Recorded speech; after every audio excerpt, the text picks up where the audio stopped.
So yesterday we talked about the guidelines related to the documentation, that how the records, SOPs, the test documents, and then the test procedures, then the especially the batch manufacturing records and the packaging records, all that we talked about yesterday. That was all related to the records and documentation. Today we'll take up the guidelines regarding two more simple points. Okay, but again, these are the most important ones that we are talking about, the guidelines. So one of these is the complaints and the product recalls. Another is guidelines related to the self-inspection, or what is otherwise called as internal quality audits.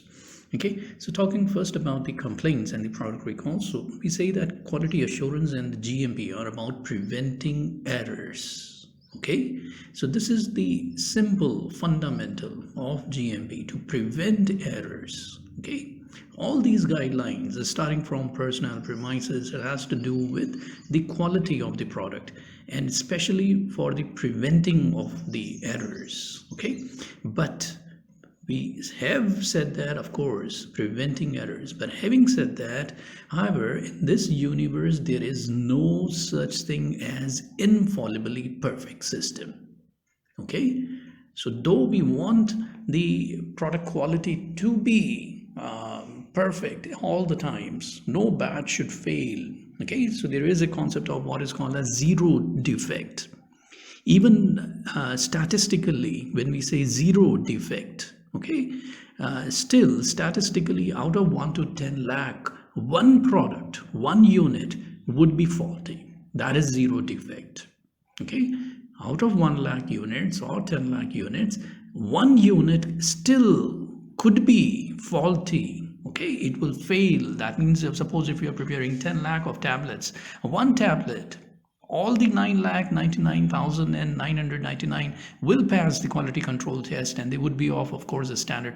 But still, when we say zero defect, still there is a probability, because it's all stats, it's probability, because we are not testing all the 100 products. That was the concept of GMP. Right? We are not testing all the 10 lakh tablets. If you test all the 10 lakh tablets, suppose for the hardness, for the dissolution, for the disintegration, then there will be no tablets to market.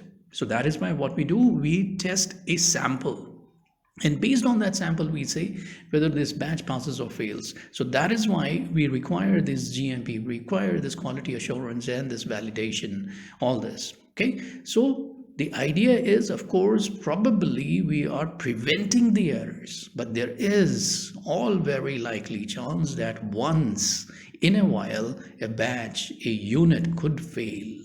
Okay, so still, what is required is that even this point is taken care of by the GMP, by the good manufacturing practices, that suppose if there is a problem in the product, whether it is related to packaging, whether it's related to its functioning or its quality control parameters, safety, efficacy, anything like that, if there is a problem with the product, any kind of a problem, then there should be a system to handle that complaint, handle that problem, and to resolve that problem.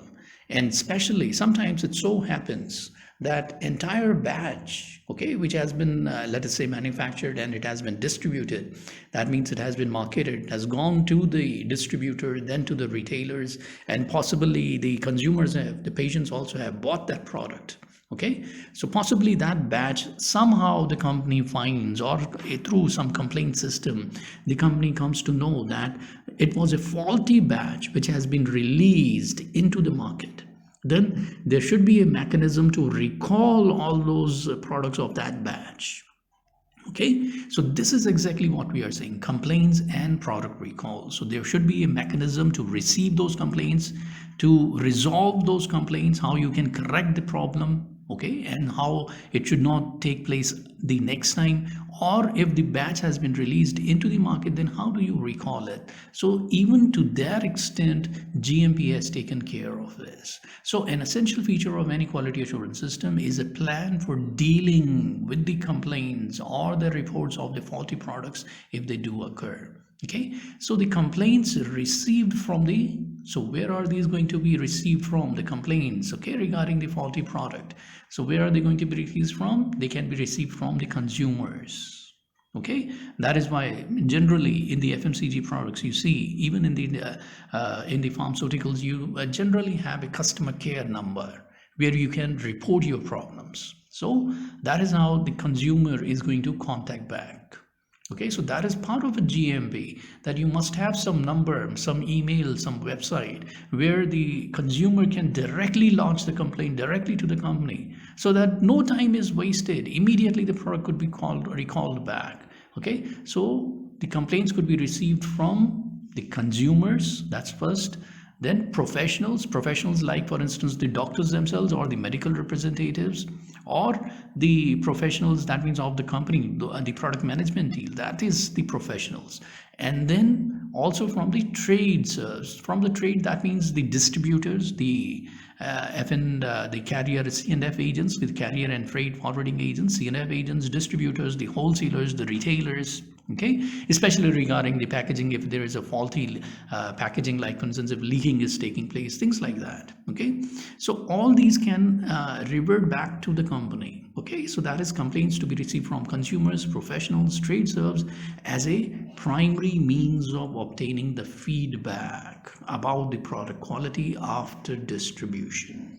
Okay, of course, within the company, the QC tests are performed, and then only the batches are released. But still, we are saying that there is a very likely chance, though very meager, okay, once in probably in lakhs of batches, one batch could be faulty, and it has been released into the market. Okay, so it is with regards to that we are saying complaints and product recall. So it is necessary that each complaint or an inquiry is evaluated, the records of packaging, production, and distribution also, right? So these were the records we were talking about, the batch processing records, the batch packaging records, and even you have the distribution records.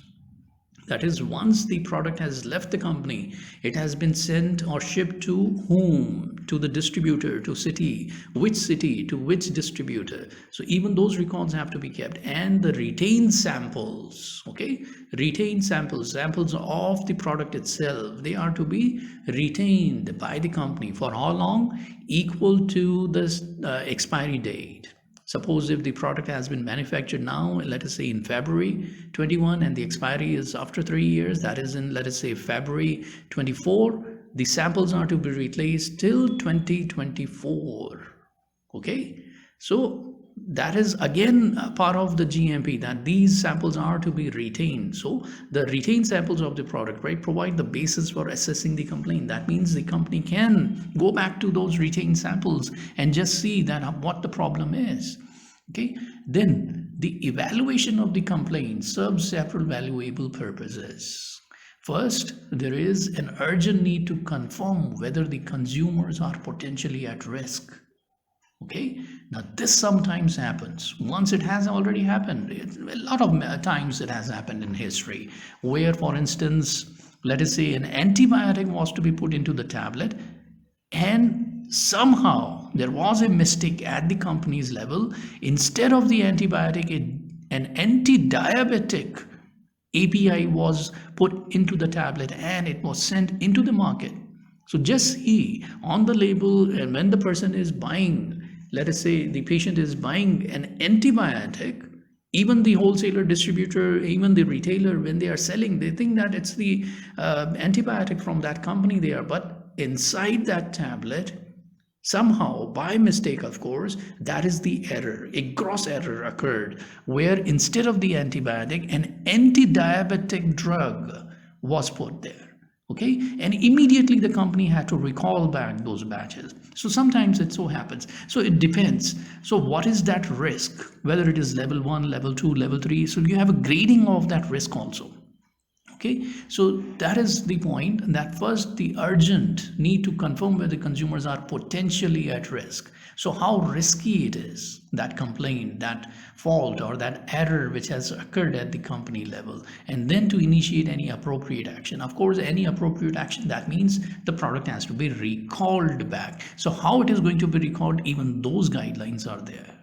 Okay, like for instance, generally you use the print media. Like for instance, you put it in the newspapers that so and so batch of so this brand name of this company with the batch number, right? Like 001 BC, this is the batch number of this product. If you're using this product, then please do not use it, return it back to the company. The retailers, the consumers, all of them will send it back. So it will be put into the newspaper, sometimes in the TV, and now of course you have the social media also, email, everything would be there. Okay, then a second reason for these evaluation of these complaints is that, or how it is harmful, a second value is the review of the product and its production process to establish whether any modifications are required. So if you are receiving a complaint, okay, even not just of the product, even of the packaging, that is most also important. Okay, suppose if it is a faulty package, leaking takes place, or the label comes out, or possibly the closure does not fit snugly. Okay, in that case, or suppose the ink just washes out. Of course, for all this we have guidelines. They have to be quality things. They cannot be just used like that. But still, this happens. Okay, so this is what we are saying, that again there has to be a review of that production and the packaging process, that how the product or the packaging could be improved altogether. Then third is the need to rapidly respond to the customer, thereby attempting to maintain the confidence in the product and the company. This is very, very important. Otherwise, even the wholesalers, retailers, the patients, they will never buy the product. And once it is found that it is the product of this company, they will say that even other products of this company would be faulty. Okay, so this is very important for a company, for its brand name, for its brand value. That confidence, once which is developed, it cannot be shattered, it cannot be broken. Okay, so immediately the company has to respond. So that is why generally they replace the product, or if it is altogether faulty, they will just recall it back and then return it back, the correct one, and then supply it back to the consumers. So that is all about complaints and product recalls. Then you also have the guidelines regarding self-inspection, or what is also called as internal quality audit. Okay, it is an audit. Okay, but it is an audit of not the finances but of the quality, that is of the production process we are saying, and it is an internal quality audit, or it is self-inspection. Now what we mean by that is simply that in the GMP guidelines are laid down, right, regarding let us say the premises, that this much must be the area. Okay, this is how the layout should be. That means first should be weighing, then it should be mixing. So all that line is defined. Equipment should be there. GMP requirements for the equipments are also laid down regarding the personnel, their training, their qualification, their personal hygiene. Everything is mentioned. Okay, so when we are talking about the self-inspection, that means the company itself appoints a team, okay, of the internal members of the company, employees of the company.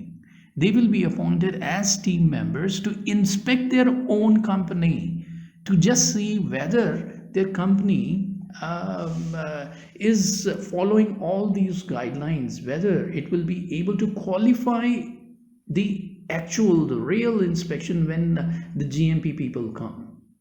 Okay, so that is basically self-inspection and internal quality audits, and it takes place routinely, generally possibly on an annual basis, just to see that everything is fine. Okay, so that actually when GMP inspection for certification or for extension takes place, then there are no hurdles for getting the GMP certification. So the purpose of self-inspection is to evaluate the manufacturer's compliance with the GMP in all aspects of production and quality control.